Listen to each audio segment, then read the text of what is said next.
So Tiger shows up. Yes, the Tiger electronic handheld shows up and just really annoys, and he's like, "Hey, can you take me to America?" And Jack's like, "Fuck off, kid. I'm busy. I'm busy. I'm busy wolfing down burritos." Which is fair. Which is totally fair. Which is fair. Yeah. So yeah, basically the kid's like, "But I can help you get into the outpost because I'm a delivery boy for a Japanese restaurant." And we're like, "Wow, this is taking a weird turn." It turns out Commander Kilt loves octopus. He loves raw octopus. Loves his fucking. But that's why he had a really big one, so they could. That's why he had the really big one. He loves his calamari, and he likes it as fresh as possible. Yep. Right off of. He actually would like it if it's still kind of like wriggling on the plate. He took all the wrong messages from Old Boy. You know how they sometimes serve. They sometimes serve squid kind of like still alive or whatever on a plate. Yeah. Which I'm kind of like an anti-eating cephalopod type of guy. Yeah, I'm not a fan of eating the. It's just because octopuses are they're too damn clever, crazy smart. Yeah. Yeah. I am, but not so much from a kind of an ethical standpoint, more from just I don't like the texture of. They're also very chewy. Yeah. See, I eat them because I like the texture, despite the fact that I know that they're super smart. I'm a monster, so I have to do the mental gymnastics that I do whenever I see animals in the zoo, and I go, well, they're bad animals that have committed crimes and sort of in prison. Yeah, you don't want to know what that leopard did to its wife. It's fine. This is fine. No, exactly. Those gorillas were, they staged they staged a bank robbery. That's why they're in there. They did the gorilla version of Heat, and that's why they're yeah. Gorilla version of Heat. All of those flamingos were there on January 6th. It's just this is all fine. This is all fine. You're just going around interviewing all the animals. January 6th, 2021. Where were you, flamingo? And the flamingos, they were all pooping in Nancy Pelosi's office. They were taking selfies with the QAnon shaman. Yeah. All right. Chapter 13. I just want to quickly mention, by the way, in chapter 12, they do say the name of the book. Jack smiled and activated the heat button on his index finger. He reached out and lit a candle on the table, watching it burst into flames as the waiter brought his food. Bionic Commando, at your service, he said with a wry grin. And it cuts to Peter Griffin in the audience, and he says, "That's the name of the book." Yeah. I said it. So chapter 13, he's in stage 5. Yes. And he interacts with M8, who is another secret agent. And I highlighted this. "Hey, M8, it's been a long time." Jack grinned at the face of his old buddy from a mission in Egypt. Like, guys, what the fuck were you doing in Egypt? Well, that was the point where I was just like, okay, can we please focus? Like, can we focus on? Come on. Can we focus on the fictional bad guys, because you're crossing over into the line into CIA propaganda. I was going to say, right, yeah. Jack Marks and Mark Jackson, whatever his name is, and Super Joe, they're both like Gladio guys. They're just doing all the CIA work across the world. Yeah, they're just all Gladio. God. No, our job was to reestablish fascism in Italy. That was just keeping tabs for the CIA. It's nothing. Yeah, he was really good at it. That's why they call him Super Joe. Bionic Commando, the game and this book, is actually just a form of limited hangout. Like this is as much as they will tell us. Right. Yeah. This is as much as we know. Yeah. Yeah. So they so basically he gets in and he's in area stage 5, and the hand calls out for the killer copters to come in and start attacking. And the Hand is like, you get a little vibe that the Hand is the dude who really wants to be in charge because he's been second fiddle in so many operations. So he's doing his bionic commando thing. He's going up the tower, and the choppers are after him, and he signals for his own chopper, and he gets on and he turns on autopilot, and he's throwing flare bombs down, and there's a line in here where it says, "Prepare to die, Markson. It's the end of the game for you." Because it's a game. We forgot to mention earlier that there's a bit where he's with Tiger and he is playing an arcade game called like American Commando or something. It's Commando. Yeah, I Commando. have to believe that was on purpose. That had to be on purpose. And Commando is one of the earliest games that I remember playing because we had it for the Commodore 64, and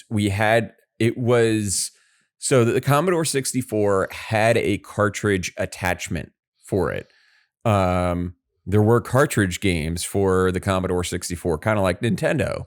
And Commando was one of the games that we had on the cartridge attachment for the Commodore 64. So, that's cool. Yeah. It's weird because I looked up and it was like, oh yeah, the cartridge thing didn't last very long for the Commodore. And it was like, oh, and we had one. And it's probably got thrown in the trash at some point. Yeah. Probably worth a lot of money now if we could have sent it to LGR. Too late now. Yeah. Could have sent that to LGR, and he would have loved to have that and put wood paneling on it. Oh yeah, he would do a 20-minute video, speaking in very soft tones about, look at this neat thing that I got in the mail. Plug it in and see what we got. See what we got. He gets like there's just explosions everywhere. He never saw the tiny metal half-inch screw. That was, I made a note of that. What tiny metal half-inch screw? Fuck was that? Like, I feel like the author's just fucking with us now. It's like chaos, baby. All kinds of crazy shit happens in war, and this guy's got the constitution of a piece of zucchini because he blacks out more than a frat boy in 1997, and other jokes as well.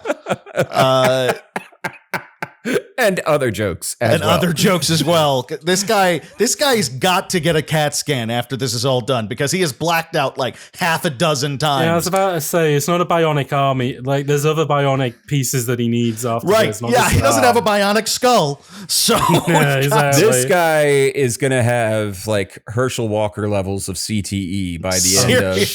He's going to be running for Congress in no time. He's going to be like an Oliver North figure, just like running. Mark my words. And just with like complete dementia-riddled stories about. Yeah. Well, no, he's going to tell stories of when he was fighting Albatross, and people are just going to think. He's gonna be telling the absolute truth, and Twitter's gonna blow up, being like, "Who is this fucking psycho?" They're like, "No, but it was a Nazi Albatross. It was real." There was a kid called Tiger. We couldn't stop eating pizzas. I had a hot finger. I had a hot finger. It's like when Herschel Walker pulled out his wallet and he said, "I'm a cop." Yeah, I got a hot finger. This is the proof. He just pulls the hot finger. Super Joe is my boyfriend. He just pulls it out on Raphael Warlock. We hate I got a hot finger. Don't mess with me. I got a hot finger. The army gave me this. The army gave me a hot finger. The army gave me a hot finger. And a truth-telling finger, but I only used it once. Yeah. So he gets knocked the fuck out for his fifth concussion. But before that, he had punched in the coordinates for San Pedro, which is where Heather would be. And she's a doctor too. She's not only a spy; she's a doctor. Of course, right? He needs help. Obviously. So chapter 14, he begins wakes up. Him blacking out again. Yeah. He wakes up to Heather's voice. He blacks out again, but then he wakes up again and he sees her and she's like, "Oh, she is a beautiful woman. Joe's a lucky man. I wish Joe and I were getting married." Right. I wish he would come in and say this is all a big trick and that he and I are going to get married instead. That I'm a beard and really is Super Joe loves you the most. Yep. And then Tiger turns up to Baby Short round again. Yeah. And then, so basically, you're like, the next 6 stages are going to be Child's Play in comparison. They do the wonderful thing. They give you all the items of every stage, and it's format. Like in it's stage 1, very weirdly in the PDF. It doesn't work in the PDF. But one of the other things I highlighted here in this chapter was Heather, a doctor, used an ancient Chinese herbal ointment. It was something I learned during a mission in China. I got caught in a burning bamboo hut that had been firebombed by Andalusian revolutionaries. What the fuck? An old village woman dragged me to her house and nursed me back to life. She used the salve to heal the burns that covered 60% of my body. She did a good job, Jack said, admiring Heather's clear olive skin. Heather blushed when she caught his gaze and changed the subject. I love how the hidden horny on main that these books have, like just sneak it right in there. I also just want to point out to the people at home who haven't read this book, which I think Kevin has quite nicely illustrated. Every single paragraph in this book is either 40 words or less. It is incredibly to the point. Yeah. There's not a lot of purple prose in this until they start talking about Andalusian revolutionaries or Super Joe and super. Like it just. By the way, I thought I was losing my mind. This was on a mission to China. Yes, that this happens, and she's firebombed by Andalusian. Do you know where Andalusia is, right? It's in Spain, right? Southern Spain. Yeah, it's southern Spain. It is where the Rock of Gibraltar is. It is the area of Spain directly across from Tangier. It is, it is not near China, and there's no reason for Andalusian separatists because let's be honest. Let's be honest. Spain has a lot of regions that are like, no, we don't want to be fucking Spain. Absolutely. We want to be our own country. They've been that way Portugal, for a very long got time. to be its own country. What about us? Yeah, come on, man. Like, yeah. It's like Spain is like one of those countries where it's like, man, fuck it, man. We'd rather just be our own independent states. We have our own we have our own language. Why do we have to do this? But that's aside from the. There's no reason for this to have ever happened. Why did they go all the way over to China? Why are they there? It's very out of the way for their political motives. Any Spanish revolutionary of any flavor, and there are many, has already got plenty of irons in the fire in their own home country before going all the way over to fucking China for any particular reason. It's like the Basque separatists attacked me in South Africa. Right, yeah, like. Why? How? They were lost. They were really lost. They were really lost. Yeah, super lost. They were lost very confused. In the woods for years. For years. They took a boat, they landed, they just started walking, and man, who knows, man? They shoot at you just to keep their practice up. They don't want to get rusty. They just firebomb just so they never get rusty at it. Yeah. They don't give a shit about Johannesburg. It's fine. It's fine. Who cares? So he gets the list of items from Heather, and Heather is going to destroy it immediately once he commits it to memory. And so stage 2 has Super Joe's good luck charm. Need that. Stage 3 has a magazine. Yeah. Stage 3 has a magazine of ammunition. Oh God, you'd think that the army would just hand those out. You would think so. No, this was the 80s. Reaganomics. They were Reaganomics, really Reaganomics, trickle down ammunition and all that. Yeah, trickle down ammunition. Yeah, they spent all the money on that bionic arm. They had like nothing. Like that's why all the stuff in Nicaragua went horribly wrong because they Phil, can you ask your dad about trickle down ammunition? I'm sure he'll have lots of explanations as to why it was better. I'll write it down. Have you both got like right wing 80s dads? We talked about this on the Soldier of Fortune. Yeah. I was raised in an army family. I see. Phil's dad is a literal colonel. Okay.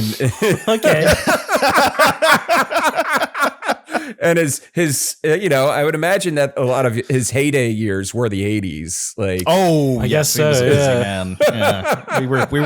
we were mostly in West Germany. That's where I was born. We stayed. Dad was a propagandist for the West until he did psyop until the wall fell. Yep. Okay. Neat.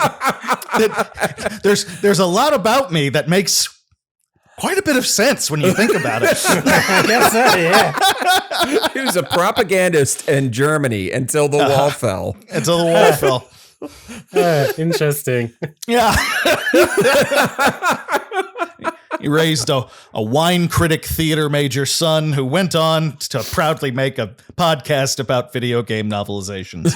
And it all comes back around. All the knowledge comes back around. It all comes a snake eating its own tail. It's just beautiful. Yeah. My dad was a big fan of Ronald Reagan, I believe. So,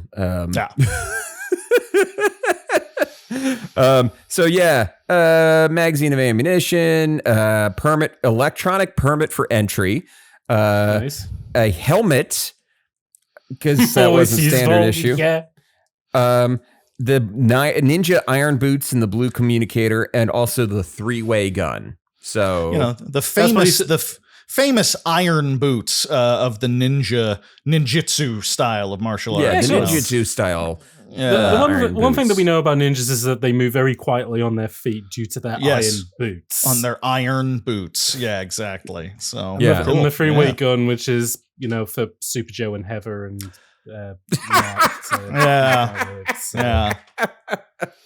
for their wedding day. For their wedding day, Yeah, of course. Yeah. Any tips, Tiger? Be careful in stage 9, Tiger said, his dark eyes looking troubled. Last time I was there, I heard screams coming from the basement. Dun, dun, dun. Anyway, he gets all the other stuff, and now he's in stage 9. Chapter 15 does the brilliant thing. That was quick. So merciful. It's bad writing. It's bad writing, but it's kind. That goes a long way in my book. Yeah. Let's just fucking fast forward through this shopping list, buddy. Yeah, shall we? Yeah, that sounds good. Like the fucking very hungry caterpillar, he wolfed down 3 hero sandwiches. That's what he's into. He's had 4 hot pizzas, 3 hero sandwiches. And the whole menu at a Mexican restaurant. 7 lollipops, 6 The man cakes. hasn't had a solid bowel movement in 5 years. He has like the eating habits of a child in a cartoon. It is right. Yeah. It's like that episode of Parks and Rec where they're at the restaurant and Ron Swanson's like, I'll have the number 8. He goes, that's a party platter that's supposed to feed like 70 people. He's like, I know what I'm about, son. Know what I'm about, son. You're about to watch something spectacular.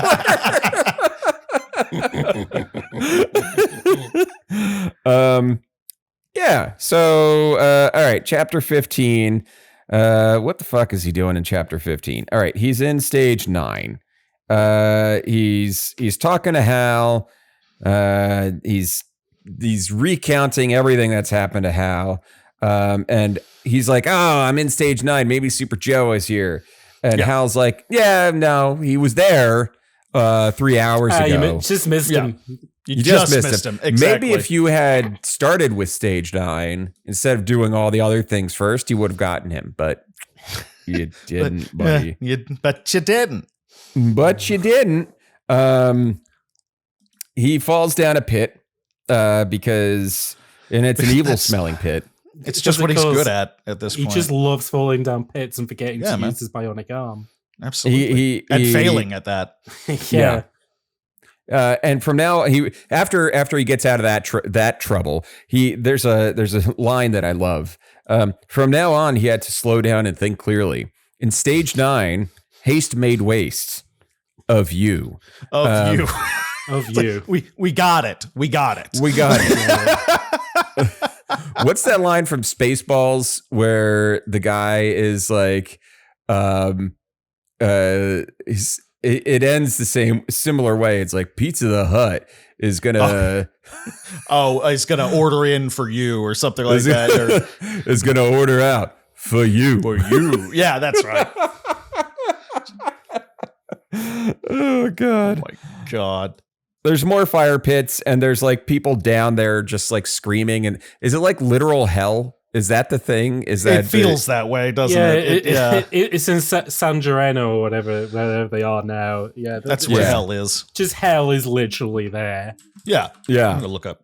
I'm gonna see if San Gennaro is an actual place. Oh no, that's Is it a pizza the place? Feast of San Gennaro. It's Italian. Okay. That's a high holy holiday. Italian though. For the Italians. I feel that the word San Gennaro just gives me blasphemous vibes. Totally. That's why I was looking it up. It's like suddenly like, ooh, okay. Where's the Worlds of Power for blasphemous?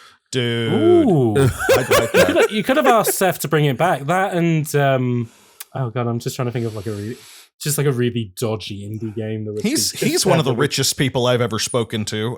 By the way, maybe we could pitch that to him. Well, I was going to say, when you interviewed him, it looked like your camera quality is really nice, but it's not like he was on a Vox documentary. It's like, that's his life. That's what he does. Yeah, he's constantly on these calls and doing remote interviews. So he has this like crazy ass setup in his house where it's like nice, beautiful like, bookshelf behind beautiful him, bookshelf with shallow depth of field, and it's like crazy. Yeah, it's perfect lighting on him. Oh, that's the dream, isn't it? I'm gonna go ahead and write this one down so that when I get drunk later tonight, I might actually write him and be like, "Hey, what if we resurrected Worlds of Power just as a goof?" And I'll write a few. All right, a game called Hollow Knight. That'd be good. That's pretty good. What about Dead Cells? What about Dead Cells? Have you heard of a game called Scorn? It's like Geiger or Giger.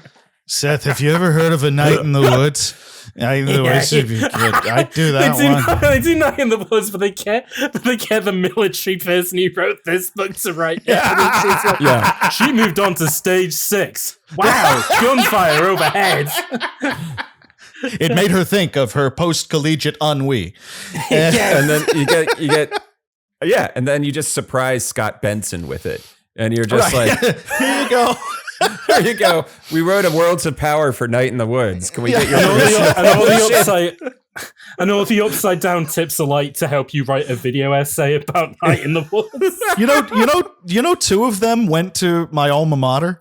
Ah, interesting. Yeah, because it's a Western Pennsylvania. Oh, that's right. Because Night in the Woods is loosely based on Western Pennsylvania. Yeah, I remember getting a lot of, and I tweeted one of them and said, "Hey, as an IUP grad, I got a lot of Western Pennsylvania vibes." And she was like, "Yeah, 2 of us are IUP grads, so that definitely had something to do." It was like, "Oh, son of a bitch!" That's awesome. Knew it.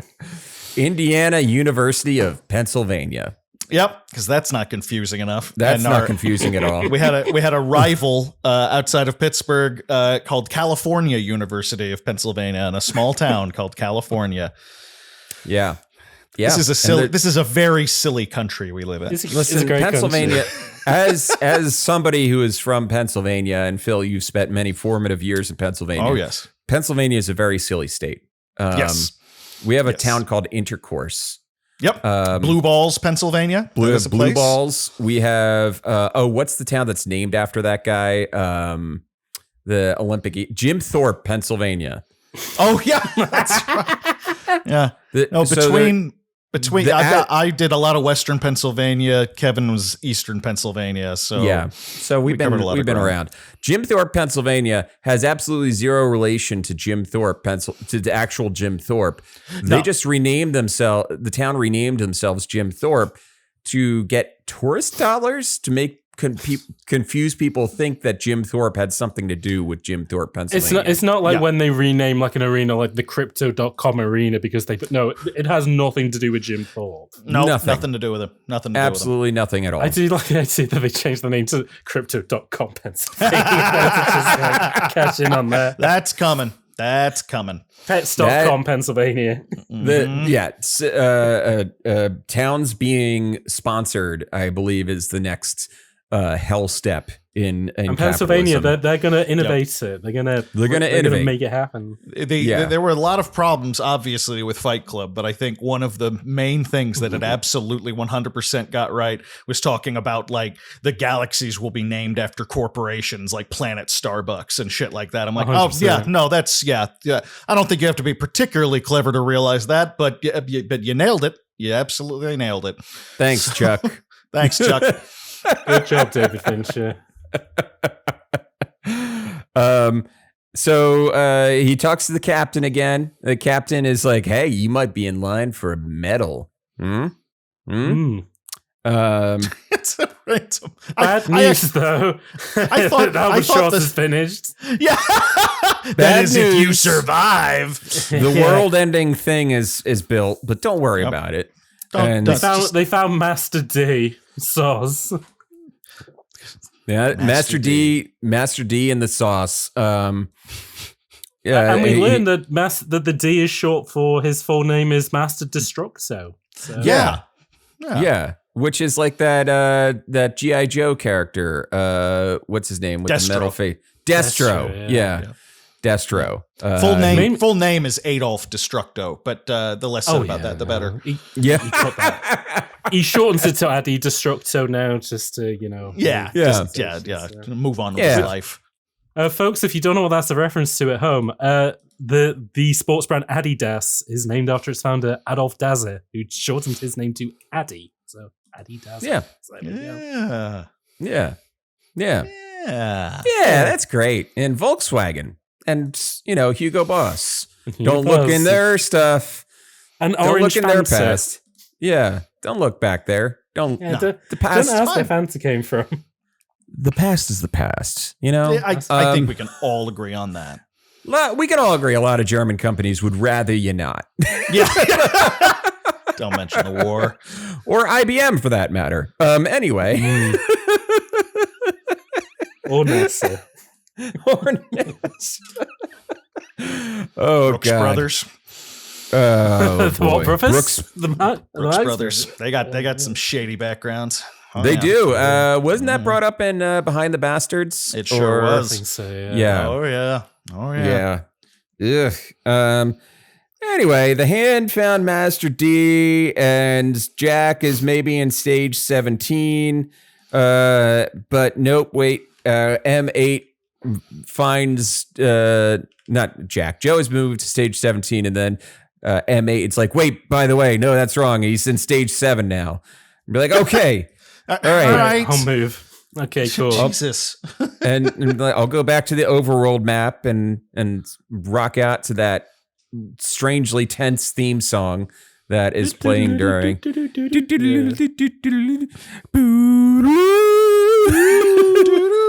That gets a really good remix in Rearmed, by the way. Oh man, I'm looking forward to it. I'm playing those after we sign off here. Jack's chapter 16 starts with Jack's bionic arm was raised in a karate stance. Oh yeah. So what is that? Is that like like this? Oh yeah. I thought like a chop. Like a chop, like action chop. Chop. He's back going into an underground corridor, and it's a real shitty place, and he is running, and goddamn, this he just keeps running. The Just thing's keeps on collapsing. running. It's just a tunnel full of big rats. And the crumbling stones. And oh no, he gets the door and he puts the electronic permit in and nothing happened because he had it in the wrong way. Jesus Christ, that was an entire chapter. That was chapter 16. He just ran through a tunnel and then swiped his Metro card the wrong way. Any budding authors at home, that whole chapter could have been cut. We did not need that chapter. There's a lot in this book that could have been cut. just as a high level overview. We could have edited at least. We could cut the book, actually. About 10 chapters out of this. Yeah. We could have tightened this bad boy up. Chapter 17. Jack jerked the permit out, turned it around, and stuck it in the other end.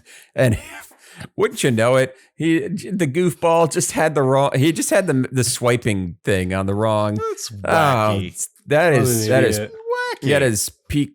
Ripley, what are you doing back there? They're having an adventure today. They've both just been crawling on everything. I think it's because Emily isn't home yet and they're used to her being home by now. And any disturbance in normalcy ruins their lives. So sure. Ripley's trying to figure out Skyrim. That's her thing. She's looking. Oh, okay. That's a map of Skyrim. Mm-hmm. Yeah. Okay. She's trying to figure out which side she's going to support in the Civil War. Come here. This is a Whiterun family, and you know it. Get on.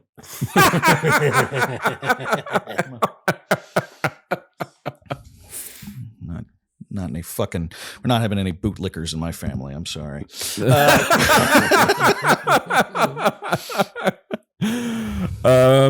All right. This is it. He's going to stage 7. Going up against the hand now. Going up against the hand now. Oh boy.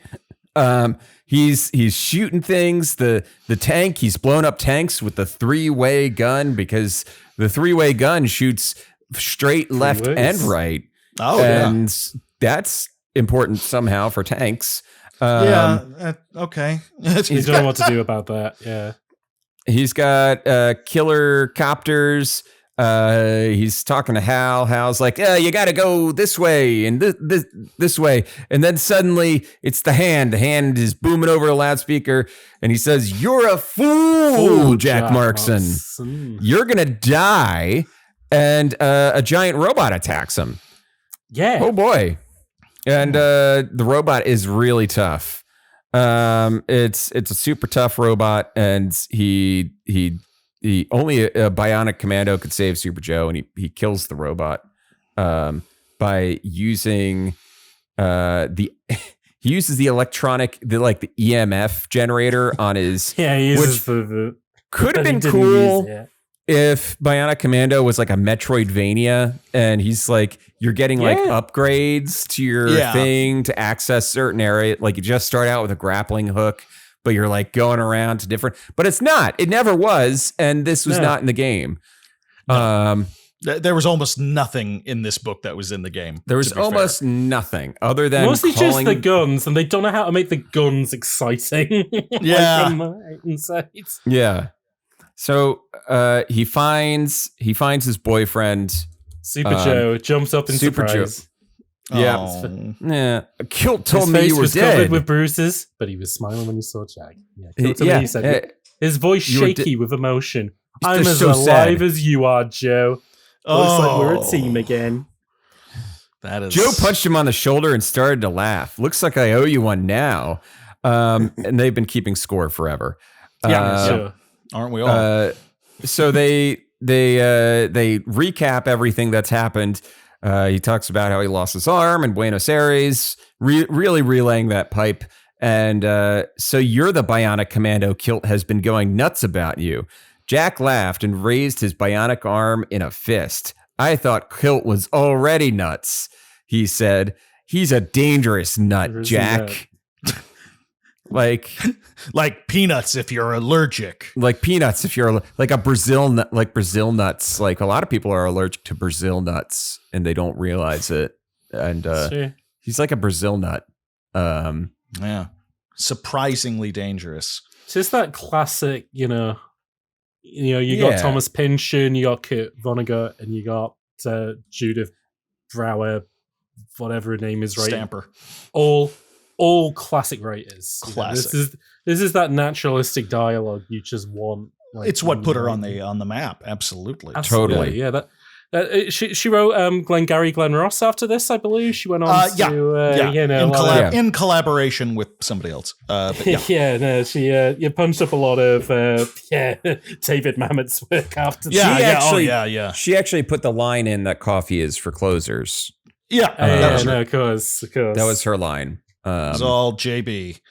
All JB. Most of the dialogue JB. Phil, the character that you played on stage, that was mostly her dialogue. Mostly her. Yeah. I was honored to bring her words to life. It meant the world to me. Yeah. Who did you play again? That was Moss. Which is which actor in the is Ed that Helms. Ed Helms. Oh, nice. Not Adam Helms. Yeah. Ed Helms. God damn it. I'm such an asshole. God damn it. I know who you mean, Ed. God, he's in Ed something. Ed Harris. Jesus Ed Christ. Harris. There we go. Ed Harris. Yeah. A man who is slowly being turned into Peter Weller from RoboCop for the past 30 odd years. The Ed Harris Peter Weller continuum. The line just continues to the Venn to diagram. He's in what's it called, Top Gun Maverick, and he literally does look like when they remove the helmet from Murphy. It's like, oh, Peter Weller's in this. Oh wait. Wait, no, it's Ed Harris, beloved actor Ed Harris. Oh no! No! Right. Okay, Peter Weller's always looked like Peter Weller, right? Which, that Peter Weller owns that look, but Ed Harris has not always looked like Peter Weller, and he's just moving. Last thing I saw Weller in was the Star Trek Into Darkness. I haven't really seen him in much since. I don't know whether he's... I feel like I saw him in something like in the last year or so. Yeah, he's a good dude. I don't know anything about him personally, but hope he's on a John Boy style actor. There we go. My chair is doing the thing again, where it's like the hydraulic is just like, I'm slowly gonna quit. Sliding down. I'm slowly sinking. It's like the progression bar of the episode. Just Kevin just slowly gets lower out of frame. That's pretty much that's how that works. And now that I have this super wide monitor from work, it's just like my thing is up in the air, and you guys are over here, and my script is over. It's a lot. A lot of things are going on right now, and all changes. Anyway, Jack and Joe separate for some reason. They take different exits because the hand says the two spies must die. So they split up. That makes sense. Sure. So we're in chapter 18 now, and getting to the end. We're getting almost there. Home stretch, baby. So he is going to stage. He's like, do I go to stage 11 or 12? So he's going to 12. Super Joe is already there waiting to meet him. And he sees Tiger and Heather are waiting, and they're like, we're here for you, Jack. Yeah. Okay. We're here. And he leaves them by the chopper, and he's like, all right, if I don't come back, you guys got to leave, because shit's about to get messy. Because, the Albatross is going to be built, and that Albatross has like a dozen rocket launchers. Because the Metal Gear is going to be, the Albatross. And What? Metal Gear? Yeah. Albatross. Colonel. It's already built, brother. You can't stop it. Colonel. The Albatross. The Albatross is dummy thick. And the clap of its ass cheeks keeps alerting the guards.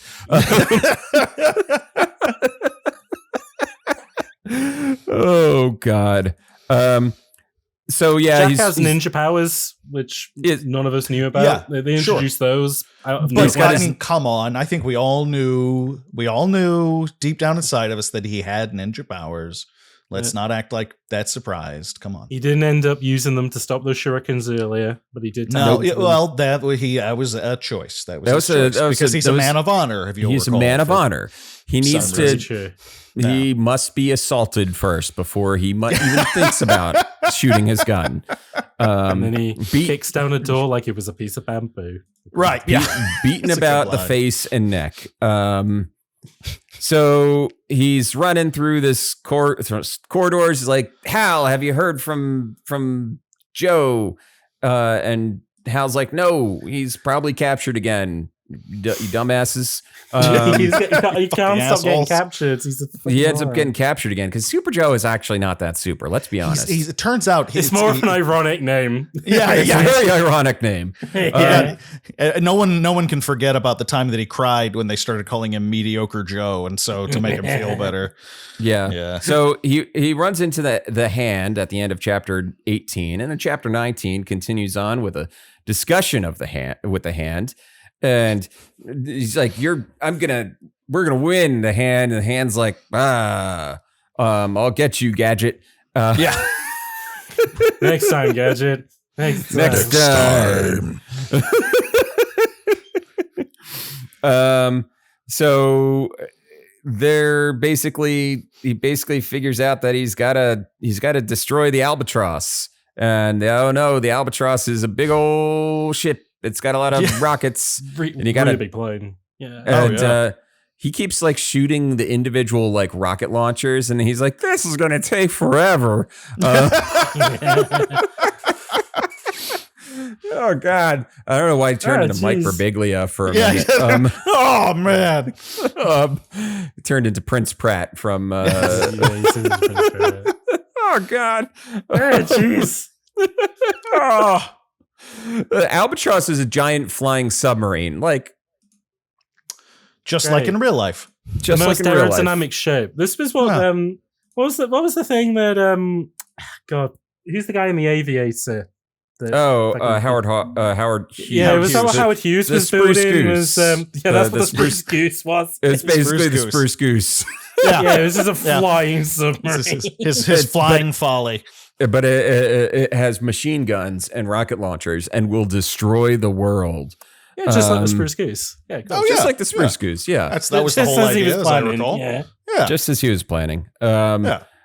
So the hand is fighting with his steel whip. Yes, Jack Markson, I know you're the Bionic Commando, but I have my own weapons to combat your powers. They don't call me the Hand for nothing. And he just starts jerking off. Jim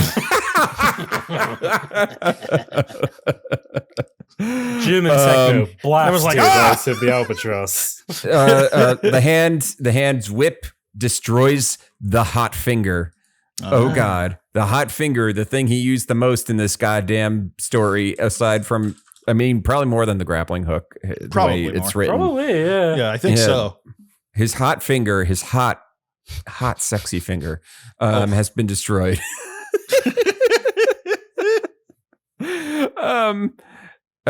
So yeah, he has a fight. That Master D is in the room. What was that? That was my phone alerting me to take my medication. Don't worry about it. Okay. As you were. As you were. So yeah, he's in the room. He's fighting the hand, and Destructo is there too. And Destructo's got a gun, and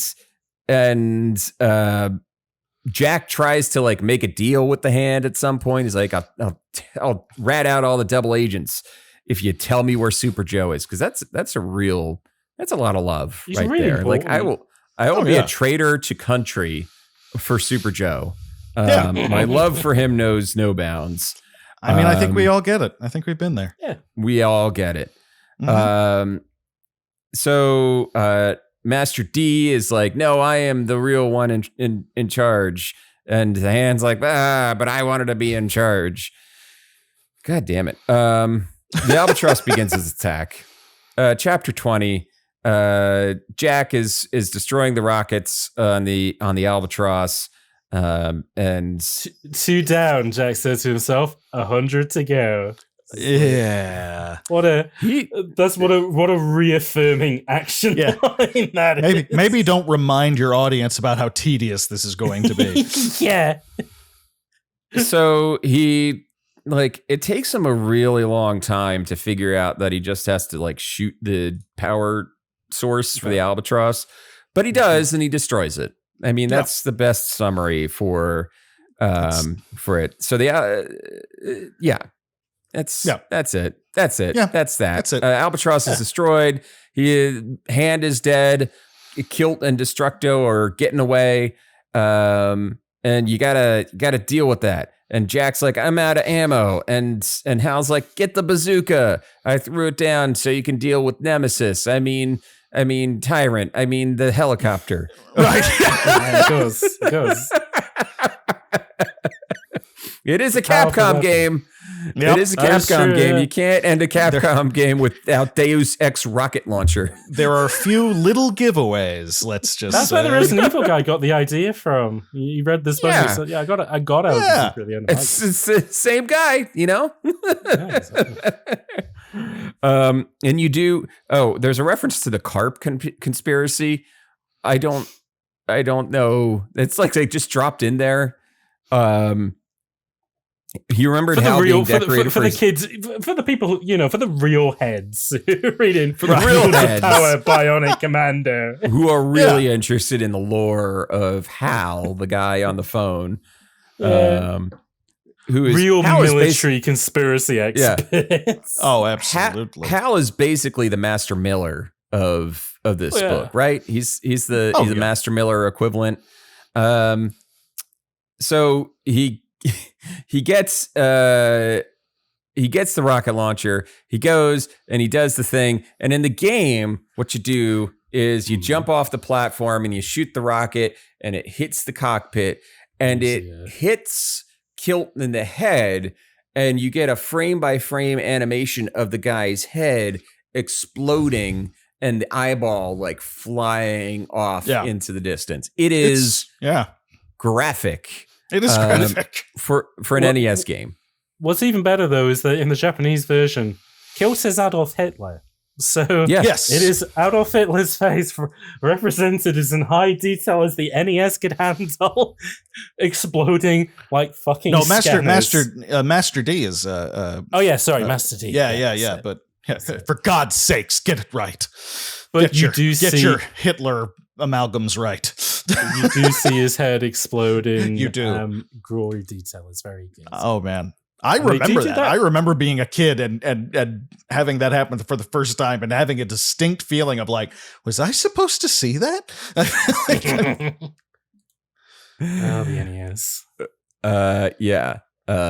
Master D. Yep. Anyway, that's all great. They kill him. Wonderful job. It's chapter 21. Everyone is running around because Kilt was like, "Hey, if I die, I'm gonna blow up the base." Yeah.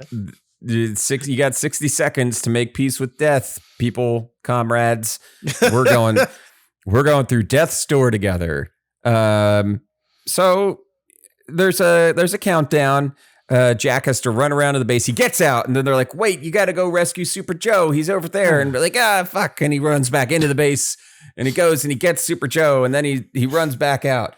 And just in the nick of time, and the whole thing blows up. And they're there, and Heather and Tiger and Joe are safe. And, that's the end. They fly off into the sunset. So one man destroyed an entire dictator and the army and all that. That's what you get when you get a Bionic Commando. Yeah, you wrap it up clean. Wrap it up nice and clean. No need for a debrief. No need to go back to base. Not even boxes of pizza to bring us full circle. No, general thoughts. General thoughts on this book. James, why don't you go ahead? What do you got? Good question. Wasn't a massive fan of it. I'll be completely honest. look, I say this. I don't do a lot of reading. I didn't do a lot of reading as a child either, because not very good at it. Always kind of struggled with it. More into video games, really, which maybe this book would have been a good, perfect hopping on point for me in regards to, hey, I've played games before, so maybe I could read this book. But yeah, I gave it a shot. I had to read it over the course of a few nights, because it's funny. It is the way that it is. We haven't quite got across like in this podcast, but like the way it is written is very awkward. Yeah, it is a lot of very short but dense paragraphs, one after the other, and each paragraph is like completely self-contained. So it's just kind of like, Mark did this, then Mark did this, and then it's trying its best to like represent the gameplay, which is you take a helicopter from zone 1 to zone 5 and whatever, and doing its best. And again, like, not everyone is a great action writer. Like, I think you have had examples on your show of, like, especially the Halo novels, they really know how to, like, nail that kind of military writing. Right. That military, that fun stuff. And not a dunk on JB Stamper. Like, I think she is probably very good at writing probably the Magic School Bus stuff and the Tales for Midnight stuff, but this wasn't quite. This kind of maybe required a bit of a softer touch. Like, I think she was aiming for like Tom Clancy light for kids. Yeah, there was it needed to be a bit more like an Arnie movie. I totally agree. There was I don't know where she got the idea that this was gonna be a spy thing or a ninja thing.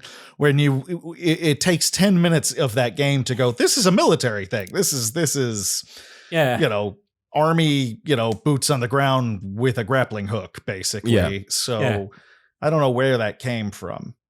But it is, and just to kind of wrap up my voice, but it is really funny that, so they do Bionic Commando Rearmed, and then that was meant to be a lead into the game that came afterwards, which is the Bionic Commando reboot. And weirdly, they do basically, because it's like, well, how do we make an NES game modern? It is basically Metal Gear. And I'm not saying that there's a ton of, like, they don't bring anything from this book over, but the general tone and the amount of, like, dense lore that they're adding to stuff is weirdly similar. So I guess maybe Capcom might have even kind of said, look, we don't know what we're going to do with this franchise, but we would like it to be, this would almost be our kind of like military spy-fi kind of thing. So maybe, they were kind of riffing on that. So, but it was, I don't know, I'm sure there are better Worlds of Power books out there. I mean, I listened to the Mega Man episode. It sounded like, or at least the intro stuff. Nothing's been worse than that one. No, I know. But, I think certain games and certain properties are probably a better fit, like the fantasy stuff, but this needed a bit of a lighter touch. And JB Stamper I think she wrote the Ninja Gaiden one, right? Interesting. No, I don't think she did. No? No, somebody else wrote that one.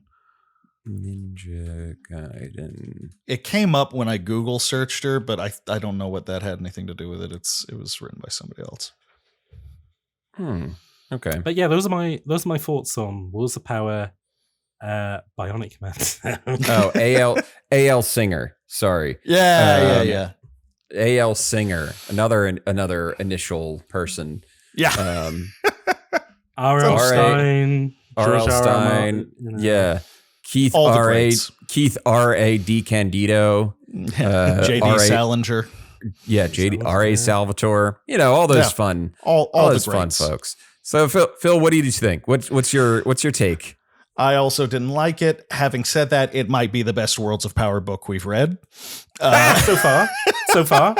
You never know. Yeah, so far. And it had basically nothing to do with the game at all. Right. Outside of a few kind of aesthetic choices. Right. And I don't know if that helped or hurt, but it was for a Worlds of Power book, not bad. Honestly, for a Worlds of Power book, I would still put this behind Ninja Gaiden. I think Ninja Gaiden is still better. So we've read Ninja Gaiden, Mega Man 2, Metal Gear is so for me it's Ninja Gaiden, this Metal Gear. Well, I should say like a gap, and then Metal Gear, and then Mega Man 2, because Metal Gear was pretty bad too. It was very bad. I would say that and the Metal Gear adaptation, you could tell that the author just completely misunderstood entire aspects of the game. So that led into it. I don't know. I think this one is kind of neck and neck with Ninja Gaiden. Yeah. I'd say they're about the same. Yeah. I would say in regards to like adapting the source material, it kind of felt like they were going really surface level with it. Like, they describe moments of gameplay from the game, but that's right. But then I think the detriment is that they felt they needed to over explain it a bit too much. And I think people always kind of fall down the rabbit hole of, you don't need to give us all 5 senses, like when you go into, especially for an action novel, you just want to go for like good beats. Right. And I would ask as well, from like, do you think any of the, like, and this especially, do you think any of the Wars of Power book, because obviously they were written to get children reading. Sure. Do you think, like, especially this one, do you think it would keep the attention of a child? Because, like, I'm a 30-year-old man, and I was struggling to keep attention reading this. I think back then, you have to remember the time period. Sure, there was no internet. There wasn't as much of a, well, when you're you're a gamer kid back then, and you're not saturated in the media the same way we are now. Sure, absolutely. A kid likes Five Nights at Freddy's, and they can read fan fiction about it and find toys and find this and find that. And so I think if you liked Bionic Commando, for example, this was kind of like the only other thing. They'd probably would, and they'd probably like it in the same way that the kids who like FNAF give the FNAF books 5-star reviews on Goodreads, despite the fact that they are flaming hot garbage. So bad, so remarkably bad, but not worse. But not worse than Michael Stackpole's Dark Souls novel. I do Kevin want to took quickly that mention, one personally. Yeah. By the way, just because right at the end of the book, it does do the Dear Readers, you might like this. You mentioned, Heinlein was one of the books recommended, which I don't know. After reading that, I don't know if a kid would want to read. Between Planets by Robert A. Heinlein. Black Suits from Outer Space was something interesting. Like, I read the Goodreads on it, and it was basically like, it was about a kid that finds 2 cats and he throws water on them to scare it off, and one of the cats melts into a ring.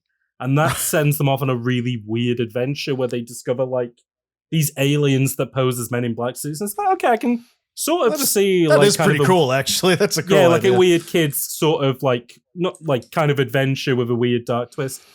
Dog Song was about an Eskimo with a dog sled team, and I was like, don't know where that one came from. Yeah, I don't. But I was thinking, if they were aiming for this to be Metal Gear Solid literally begins with him being like, "I've been in Alaska doing dog sleds." Right. So I wonder whether maybe Kojima. I think any Gary Paulson book would be a bit of a stretch for this one. As I mentioned earlier, so there's Izzy Willy Nilly, which was Cynthia Voight, and that is about a 15-year-old girl who was on the cheerleading squad, but then she gets in a car crash and loses her right leg. And the whole story is about like adapting to her new like kind of, change of ability and stuff. I mean, that's a very direct... well, and here's the thing: if you're a fan of people who are in car crashes, the last book recommended, Trapped by Arthur J. Roth, is about another person who gets caught in a car crash. Good Lord! Okay, if you're a fan of car crashes, we got the books for you. Please, I was about to say it's a shame they didn't end on J.G. Ballard's Crash. I was just going to say Crash. Yeah. It's like, I didn't actually. I read a little bit of the back cover. It sounds like it would be an appropriate one. Put it in there. Put it on the list. 15 minutes of the Cronenberg movie. I'm sure a kid would enjoy. Hey, it's got the guy from The Blacklist in it. Kids love him. Yeah, kids love James Spader. Let's do this. Yeah. It's like, do you want to learn? You want to read another book about somebody who loses the use of their hand? Johnny Tremaine. Yeah, there you go. Read Choke by Chuck Palahniuk. Yeah. Fight Club. If you enjoyed steak, you might also enjoy Slim Jims. That's the same. If you enjoy this, please read American Psycho. Right. Yeah. If you enjoyed this podcast, please listen to Bullets. There you go. Pew, pew, pew, pew, And now pew, pew. we've reached the closing segment of our show, where we talk about what we've been playing. So, James, as you are the guest, I'll start with you. What are you playing? What are you playing? So I finished Marvel's Midnight Suns, which I believe Nice. you are covering as a book, which will be. I'd be excited to hear that because how are they going to adapt? Yeah, again, what do modern game book adaptations feel like? But also because it's dipping into Marvel comic stuff, which has obviously had a rich history of. Yeah, these are comic books, but we could do novelizations as well. See how we get on with this. So, Yeah. but yeah, that was a lot of fun. I got to tell you, because this episode's coming out after this is coming after. Oh, interesting. After the series. Okay. So it's this book, fucking banger. Really, nice. Really, it's good a prequel to the game. It takes place 6 months before the game, and cool. It's really good. I love it. Yeah, it's pretty solid. I recommend it.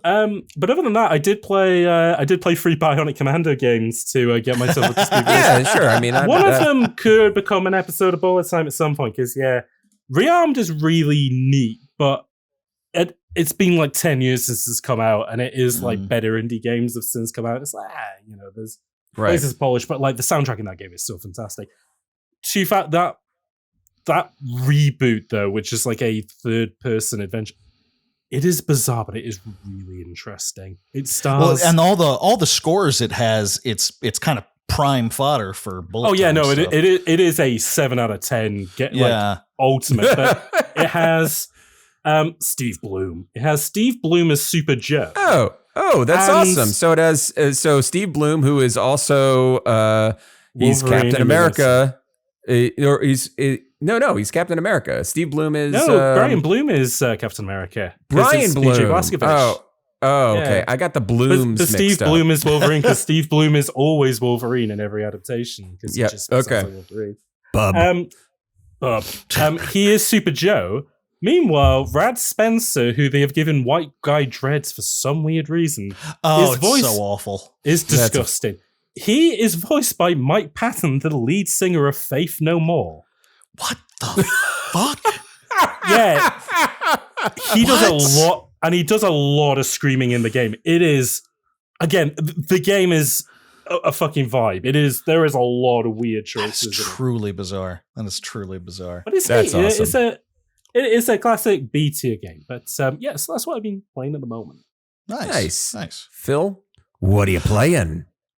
I feel like I'm about 75% of the way through Midnight Suns at this point. Nice. I just saved Wanda, and I'm really enjoying that. I finished Signalis, nice, which I fucking adored. I told Kevin before that if this is proud tradition of the first 3 or 4 games I play at the beginning of a year tend to be ones that from the previous year that I couldn't get around to. And not only would this game have been on my game of the year list, it would have been in my top 5 easily. Go on. I was about to say, I got a funny Signalis anecdote, which is that I haven't played it and I wasn't sure what the reviews are of it. I think it might have juice though, because I have done a lot of Signalis thumbnails for video essays recently. I think it's the next big video essay game. I think so. Sure. I know. Codex Entry is working on she's working on one. I wouldn't. Is Jacob working on one? Did you get something from Jacob on it or no? But I won't say just in case there's spoilers. Yeah. Oh yeah. Spoilers. Fair enough. Thumbnail thumbnail client confidentiality agreements. Exactly. It's like what do they call it? Yeah, doctors. Client confidentiality. Yeah. But patient doctor confidentiality. Patient doctor confidentiality. But, I actually did get a little bit of an old school gamer kick and downloaded a few demos on Steam and played through a couple of demos. I played one, Vengeful Guardian Moonrider. DF. Have you seen this? Digital Foundry did a really good video about it. Oh, okay. Yeah, I played a little bit of the demo. It's got this 16-bit. It feels like Shinobi from the Genesis. Yeah, and it's real fun. It just feels good to play. I don't know if I'm gonna buy it, but it was a really solid demo. One game that I played the demo of that I might buy though is Road Warden. I'm new to that. Okay, I've seen. It's been on my Steam recommended list for a while. That is different. It's this fascinating combination of strategy and kind of almost immersive sim sort of thing, and text-based adventure and visual. It's a great combination, and the music's really good, and the atmosphere really grabs you. I haven't played much of it yet, but wow, it is something very special. So Nice. I'm really digging on that. But that's me. What about you, Kevin? Kevin, what are you playing? What am I playing? Well, I finally broke down after literally everybody in the video essayist Discord just wouldn't shut the fuck up about Persona, and Persona games. Like, god damn, fucking Persona. Fine, I'll play Persona 5 Royal. So I'm playing Persona 5 Royal right now. Bye. Because See you next year. I'm like 4 hours into it, and I know I got like 96 more to go. Now, is Persona 5 Royal on Steam? Is that just Persona 5 with all the DLC and shit, or is that a different game? It's Persona, yeah. So it's the same game as Persona 5, but they added. It's basically, it's just more Persona 5. All right. Same. It's like if you beat Persona 5, I don't think you necessarily need to go play Royal. It's just there's more shit in it. Because that's what Persona 5 needed. Yeah. It was more stuff. It was more stuff. It needed more stuff. It's a fascinating game. I am playing that. I also started, going through my old backlog of old ass games. I installed The Room on my Steam Deck. Nice. No, on my Steam Deck. Okay, but it is an iPad game, right? The Room. It's like it's a puzzle box thing. It was an iPad game. Yeah. So I have it on my Steam Deck. Actually, Nice. I think I got a package where it's like all four of them. That's cool. So playing that, I just literally bought during the course of this episode. I bought the Bionic Commando games. Same. They'll take a minute to set up. Is the only thing I'll say. They are we're getting to the point with 360 ports where you do have to hop into the INI files and fiddle about with them and just muck about with stuff. Sure. I'd say the other game I've been playing though is Star Wars Jedi Fallen Order. How are you finding it? It's fine. That's the thing about it is like it's a solid blender game, as in like it doesn't do anything of its own originally. It feels like a blend of other games, and it does them all. Pretty good. It's like that's the thing I've been coming away with. I'm like, it's fine. It's like I can't. There's not much to say about it other than it's fine. It's fine. Yeah. It's a solid Legend of Zelda style game, or also Dark Souls. It's a Souls-like. It has bonfires. It has like shortcuts and loop around. It has Uncharted style action sections. It has Uncharted style. It has a lot of. It borrows from a lot of games, and kind of just glues them together. It's kind of a master of none, but it doesn't do anything badly. Like that. Right. It is a really competently made game. Except the story, I'm a little bored by. Yeah. I'm like, Cal Kestis is not like the most dynamic main character. I think that's the problem with all. Like, I mean, because we did the two Cal Catan games, and he's a bit of a. There's not much to him either. There's not much to him. I think that's the problem with a lot of what ends up happening with a lot of character-driven Star Wars games is that they try to give you a character and it's just like, okay, fine. Yeah. What they need is a Star Wars game where they have a character who's like a Chris Farley SNL character. That would be good. That would be. I would like that. I would play that. If it was Tommy Boy, but it was Star Wars. Tommy Boy, but Star Wars is Darth Tommy Boy. Yeah, Darth Tommy Boy. I'm in. Yeah, Sidious is just like, you can't be my sidekick unless you fuck up. And he has to bring in David Spade to. Yep, I'm in. I'm in. Yeah. I'm in. So I don't know how long it is. I've played it. My playtime says 14 hours. What I will say is that it's a bit too long than it needs to be. It does. Yeah, I kind of got to a point where like, I think I'm coming up on the end, and be like, oh no, I've just entered a new phase of the game. Oh, okay. All right, I guess. Okay. I sure love having content in my video game. I heard you like content in your video game, so we put content in your video game. We put content in your content. We put content in your content. So you can play what you play. Yeah. But yeah, that's it. That's all I'm really playing right now. Nice. I'm probably going to play some Bionic Commando stuff later this week because I'm in the mood for it now. You know, hell yeah. I got a flavor. If this book did one good thing, it was put Bionic Commando back on the menu. If you both like the NES game, which it sounds like you do, you will. I think you will really like Rearmed, especially if you've never seen it. But you will end up buying the soundtrack afterwards. It was literally the first video game soundtrack I ever bought because it is. Oh, that's cool. So that's awesome. Yeah. Oh yeah, it's really good. Nice. All right, well, that brings us to the end. James, thank you so much for being on this episode. If you want to go ahead and plug your stuff, tell us where people can find you and all that fun stuff. Absolutely. Main place you can find me is on Twitter, which is still hanging on by a thread. At HotCyder, HotCyder. I make video essays now and again, which you can find on YouTube at HotCyder. I do the Bullet Time podcast, which we have, well, when we are recording this episode, but it will still be the case after this episode comes out. Me and Kevin finished a mini-series on the games of the shooters of Raven Software, which you can go back and listen to all of those episodes and see how they evolved from Heretic to Singularity.